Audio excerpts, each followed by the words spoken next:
Diapo numéro 11 ici, c'est une fiche qui, quand on la regarde, on se dit wow, il y a trop d'informations, on comprend rien. Mais en fait, c'est tous les mots-clés que j'ai répertoriés depuis une dizaine d'années sur le savoir-être, le leadership et entre guillemets, comment devenir quelqu'un de leader, lead by example. Pour moi, c'est hyper important. Je ne veux pas forcément être une star, une icône à échelle internationale, tout ça, mais à ma petite échelle, pouvoir inspirer, influer positivement, l'idée, donner, faire progresser moi-même bien entendu, mais aussi les gens autour de moi. Sans être trop pressant, être trop demandant, exigeant, en trouvant ce juste milieu, mais en essayant d'inspirer positivement. Et pour inspirer positivement, j'ai répertorié, je pense qu'il y a plus de 100 mots, même 200 mots.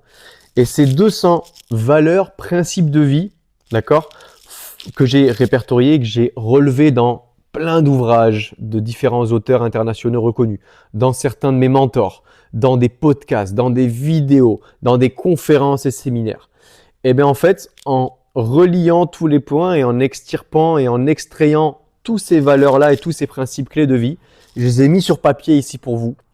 Et ces 100, 150, voire 200 mots qui est écrit ici sur cette feuille de format A3, qui est assez grande, eh bien, on constate quoi? Et j'ai constaté quoi? C'est que toutes les réussites humaines de ce monde, pas forcément financières, hein, mais toutes les grandes personnes de ce monde, politiques, entrepreneuriales, sportives, comment on peut dire ça, influentes dans la vie et dans le monde, elles ont toutes en commun ces valeurs et ces principes-là. Donc je vais vous en lire quelques-unes ici, mais sans forcément rentrer dans le détail. Je peux vous laisser aussi creuser par vous-même, mais je vais vous donner quelques exemples. Si on prend la feuille et qu'on lit, vous voyez que je vais citer les mots pêle-mêle en essayant de ne pas aller trop vite, mais les plus grandes personnes et les grandes personnes de ce monde dont on se rappelle ou qui sont dans nos livres d'histoire, qui ont des bibliographies, qui ont des biographies à leur nom, qui ont des rues à leur nom, qui ont des programmes mondiaux entre guillemets à leur nom, qui ont influé le monde politiquement, géographiquement, sportivement, entrepreneurialement et businessment parlant, elles ont toutes ça en commun. Elles ont toutes ça en commun et sont toutes des personnes qui sont créatives, qui ont d'énormes expériences, qui ont trouvé leur ikigai, c'est-à-dire leur vision et leur raison d'être, qui respectent le principe de l'AMS. L'AMS, c'est passer à l'action massivement et stratégiquement, qui travaillent dur, qui ont trouvé leur why et leur pourquoi, qui se donnent tout à 110%, qui suivent leur instinct et qui osent prendre des risques, qui ont des standards très élevés d'excellence, qui ont une énorme capacité de résilience et d'ambition, qui ont à chaque fois ce qu'on appelle la faim, F-A-I-M. Il y a une phrase qui dit quand c'est la fin, non, pardon, j'ai oublié la phrase. Quand il n'y a plus de faim, entre guillemets, F-A-I-M, pardon, c'est la faim, F-I-N. Donc toujours avoir les crocs, avoir la dalle. Qui ont des valeurs de discipline vraiment élevées, ok? Qui ont un focus énorme sur leur santé, leur énergie, leur niveau de health, ok? Je vais aller ailleurs sur la feuille. Qui ont cette capacité de gratitude et à dire merci et à prendre conscience de ce qu'elles ont dans la vie, de qui elles sont et de ce qu'elles ont acquis. Qui mettent un focus clé sur les notions de timing. Être là au bon endroit, au bon moment et où chaque timing fait la différence dans la vie, c'est hyper important. Qui ont développé des hauts standards de responsabilité. Des personnes leaders sont des personnes responsables, qui prennent leurs responsabilités. Qui ont développé leur capacité d'adaptabilité. Qui ont développé des capacités de flexibilité, de flow, qui sont moins rigides, qui sont adaptables comme le bambou. C'est des personnes qui sont très adaptables comme le bambou, mais qui ne rompent pas. Elles vont s'adapter à tel ou tel environnement et personne ou situation, mais ne rompent pas. C'est des personnes qui font all-in, d'accord, qui prennent des risques énormes.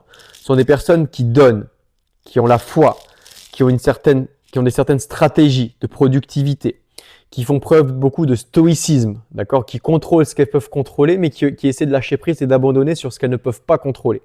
L'environnement externe, les gens, les situations, etc. Ce sont des personnes qui sont toujours en mouvement, qui créent, qui osent, qui prennent des risques. Ce sont des personnes qui voient à long terme, sur 10 ans. Parce qu'il y a une phrase qui dit également, une phrase qui est très vraie, qui dit que les personnes surestiment ce qu'elles peuvent faire en un an, mais sous-estiment qui elles peuvent devenir et tout ce qu'elles peuvent faire en 10 ans. Et ça, c'est vrai. Ce sont des personnes qui font beaucoup preuve de bienveillance, qui sont responsables, j'ai déjà dit, qui sont viriles. Ce sont des personnes qui travaillent sur leur branding, qui sont exemplaires, qui essaient de garder un état d'esprit de day one et de débutant. Ce sont des personnes qui ont beaucoup d'objectifs, qui travaillent sur leur croissance personnelle, leur progression personnelle chaque jour, de partager, de donner, d'aider les gens. Ce sont des personnes qui ont des routines, qui travaillent sur la constance, qui travaillent sur la résilience, sur la répétition, sur l'effet cumulé des choses et des micro-actions. Ce sont des personnes du coup qui sont régulières et constantes. Encore une fois, j'essaie de prendre d'autres mots et de faire des liens. Ce sont des personnes qui ont des rêves, qui veulent développer leurs connaissances, leurs compétences chaque jour. Ce sont des personnes et des personnes influentes qui développent 1% chaque jour. Ce sont des personnes qui développent leur estime et leur confiance de soi, leur confiance en soi. Ce sont des personnes qui travaillent sur leur engagement, leur dedication, leur dévouement sur tout ce qu'elles font dans la vie. Ce qu'on appelle l'EMV, l'engagement maximal volontaire. Ce sont des personnes qui ont développé leur pleine conscience et leur spiritualité.